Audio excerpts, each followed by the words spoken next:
સૌથી પહેલા વાત આણંદની, તો આણંદમાં અસામાજિક તત્વોની દેશ વિરોધી હરકત સામે આવી. રોડ ઉપર બનાવ્યો પાકિસ્તાનનો રાષ્ટ્રધ્વજ.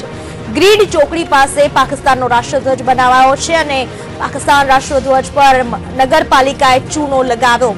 આણંદ એસઓજી પોલીસે અજાણ્યા શખ્સો વિરુદ્ધ ફરિયાદ નોંધી દીધી છે. વિશે વધુ માહિતી આપવા આપણી સાથે જોડાઈ ચૂક્યા છે અમારા સંવાદદાતા બળવંત વાઘેલા જોડાઈ ચૂક્યા છે.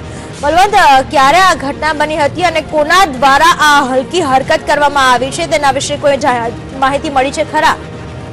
જી પૂનમ, આપણે જણાવ્યું કે મોડી રાત્રે કોઈ અજાણ્યા શખ્સોએ અસામાજિક તત્વોએ આ હરકત કરી છે, જેમાં મોડી રાત્રે આણંદની ગ્રીડ ચોકડી પાસે અસામાજિક તત્વોએ પાકિસ્તાનનો રાષ્ટ્રધ્વજ પેઇન્ટિંગ કરતા જ આજે વહેલી સવારે નગરપાલિકાને ખબર પડતા તાબડતોબ નગરપાલિકાની ટીમ ઘટના સ્થળે દોડી અને તમામ જે રાષ્ટ્રધ્વજ દોરવાનો હતો એની સામે ચૂનો લગાવીને પૂતળો ફેરવવાની ઘટના બની છે. અને હાલ એસઓજી પોલીસે તમામ જે અજાણ્યા લોકો સામે ગુનો નોંધી અને તપાસ હાથ ધરી છે અને આજુબાજુના કોઈ બિલ્ડિંગમાં સીસીટીવી ફૂટેજ છે કે તેમાં કોઈ રેકોર્ડિંગ આવી છે તે દિશામાં તપાસ હાથ ધરી છે. જી પૂનમ. જી ચોક્કસ બલવંત, આભાર આપનો તમામ માહિતી બદલ.